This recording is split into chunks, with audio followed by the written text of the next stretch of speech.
سید الانبیاء والمرسلین اما بعد فاعوذ باللہ من الشیطان الرجیم بسم اللہ الرحمن الرحیم پڑھیے بآواز بلند الصلاۃ والسلام علیک یا سیدی یا رسول اللہ وعلی آلک الصلاۃ والسلام علیک یا سیدی یا نبی اللہ وعلی آلک واصحابک یا سیدی یا حبیب اللہ۔ رسول اللہ صلی اللہ تعالی علیہ وسلم نے ارشاد فرمایا من صلی علیہ صلاۃ واحدۃ صلی اللہ علیہ عشر صلوات، کہ جو شخص مجھ پر ایک مرتبہ درود پاک پڑھتا ہے اللہ تبارک تعالیٰ اس پر 10 رحمتیں نازل فرماتا ہے۔ سبحان اللہ۔ اور فرمایا وحطت عنہ عشر خطیئات، اس شخص کی 10 خطائیں بھی مٹا دی جاتی ہیں۔ اور کیا ہوتا ہے ورفعت لہ عشر درجات، اس شخص کے لیے اس شخص کے 10 درجات بھی بلند کر دیے جاتے ہیں۔ سبحان اللہ۔ آج ایک ایسا درود پاک کا تحفہ آپ کو دینا چاہتا ہوں جو ایک درود پاک پڑھنے پر 70 درود پاک پڑھنے کا ثواب ملتا ہے۔ سبحان اور وہ اللہ یا رسول اللہ۔ اور وہ درود پاک بھی انتہائی مختصر ہے کہ ہر بندہ آسانی سے درود پاک کا وظیفہ کر سکتا ہے۔ اس درود کا تلفظ یہ ہے صلی اللہ علی محمد صلی اللہ علی محمد صلی اللہ علیہ وسلم۔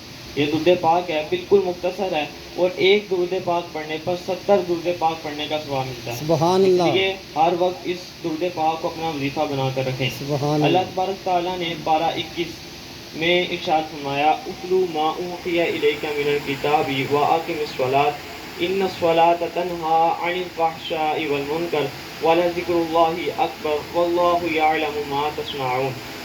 ترجمہ اس طرح ہے کہ اتلو امر کا صیغہ ہے۔ اللہ تبارک تعالیٰ نے نبی کریم صلی اللہ تعالیٰ علیہ وسلم کو حکم دیا کہ آپ تلاوت فرمائیے اتلو ما اوحی الیک من الکتاب، یعنی کتاب میں سے جس چیز کی آپ کو وحی کی گئی ہے اس کی تلاوت فرمائیے۔ کیا تلاوت فرمانا ہے؟ وَأَقِمِ الصَّلَاةَ، تم نماز قائم کرو۔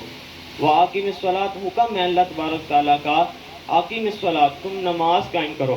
کہیں قرآن میں علماء نے لکھا کہ 700 سے زائد مرتبہ نماز کا حکم ہے، اور کہیں جمع کے صیغے کے ساتھ اقیم الصلاۃ اور کہیں اقیم الصلاۃ۔ حکم یہ ہے کہ تم نماز قائم کرو۔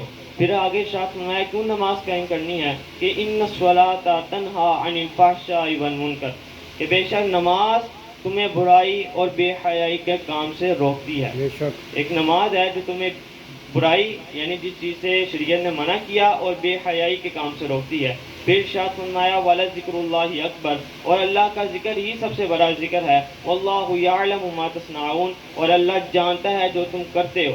اللہ جانتا ہے اگر تم نماز نہیں پڑھتے پھر بھی اللہ تمہیں جانتا ہے، اور اگر تم نماز پڑھتے ہو پھر بھی اللہ تمہیں جانتا ہے۔ فرق صرف اتنا ہے کہ اگر تم نماز پڑھو گے تو اللہ تبارک تعالیٰ تمہارے رزق میں برکت دے گا، تم اللہ تبارک تعالیٰ کی حفاظت میں رہو گے، اور اگر تم نماز نہیں پڑھتے تو تم اللہ تبارک تعالیٰ کی حفاظت میں نہیں رہو گے، تمہارے رزق میں برکت نہیں ہوگی۔ اور ارشاد فرمایا، ایک حدیث مبارکہ ہے کہ رسول اللہ صلی اللہ تعالیٰ علیہ وسلم نے ارشاد فرمایا کہ بروز قیامت جو شخص نماز کی حفاظت کرتا ہے، بروز قیامت کی نماز اس کے لیے نور ہوگا، دلیل ہوگی، نجات ہوگی۔ ایک نماز ہے جسے نجات دے گی جہنم کی آگ سے۔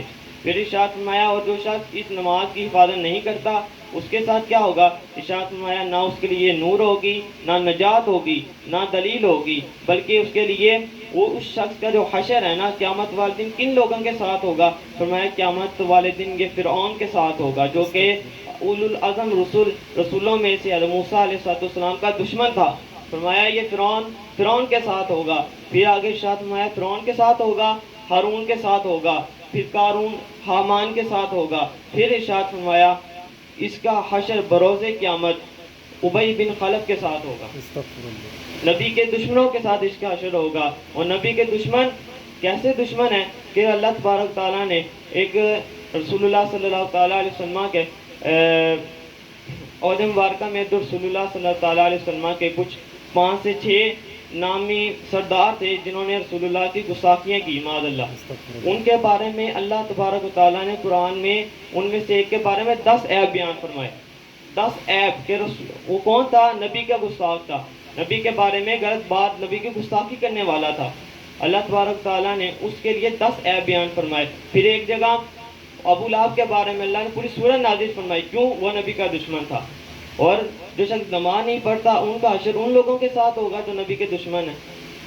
استغفر اللہ۔ ہر وقت نماز کی پابندی ہم پر لازم ہے۔ قرآن میں نماز کو فرض کیا، اللہ تبارک تعالیٰ نے، شریعت نے ہم پر نماز فرض کی، اور نماز پڑھنا ہر مسلمان پر لازم ہے۔ اپنے آپ کو نماز کی پابندی کرنے والا رکھیں۔ اللہ تبارک تعالیٰ ہماری اور ہمارے گھر والوں کی ہمارے گھر والوں کی حفاظت فرمائے گا۔ آمین۔ نماز کی حفاظت کرنا لازم ہے، اور لازم فرض، اور فرض کا انکار کرنے والا کافر ہوتا ہے۔ بعض ائمہ نے اس بات کو لکھا ہے کہ جو نماز کی پابندی نہیں کرتا، کیونکہ کافر اور مسلمان کے درمیان ایک نماز کا فرق ہے، کافر اور مسلمان کے درمیان یہ لکھا ہوا ہے کہ کافر اور مسلمان کے درمیان نماز کا فرق ہے، اور بھی فرق ہے، لیکن نماز کا خصوصی طور پر ہے کہ مسلمان 5 وقت کی نماز کی حفاظت کرتے ہیں، اس لیے خود کو نماز کا پابند کریں اور اللہ تبارک تعالیٰ سے نجات کی امید رکھیں، اور ہر وقت خود کو اللہ تبارک تعالیٰ کے خوف اور جہنم کی آگ سے ڈراتے رہیں۔ نماز کی پابندی کرنے میں مسلمانوں کے لیے امان ہے۔ کسی نے کیا خوب کہا کہ جس طرح مسلمان اب علیحدہ ہو گئے ہیں، تفرقہ پیدا ہو گیا ان کے اندر، اگر یہ لوگ جس طرح ان کی نماز جمعہ میں تضاد ہوتی ہے نا، جس دن نماز فجر میں ہوگی نا، اس دن کافر کانپ اٹھیں گے، اللہ اس دن کافر کانپ اٹھیں گے۔ آج فلسطین میں ظلم ہے، آج ہر جگہ ظلم ہے مسلمانوں پر، مسلمانوں کو کوئی نہیں پوچھتا۔ اس کی وجہ یہ ہے کہ مسلمانوں نے اللہ تبارک تعالیٰ کے حکم سے روگردانی کی، اور مسلمانوں نے خود کو نماز کا پابند نہیں کیا۔ اس لیے تمام مسلمان اور ہم سب کو چاہیے کہ ہم نماز کی پابندی لازمی کریں۔ انشاءاللہ۔ وَمَا عَلَيْنَا إِلَّا الْبَلَاغُ الْمُبِينُ۔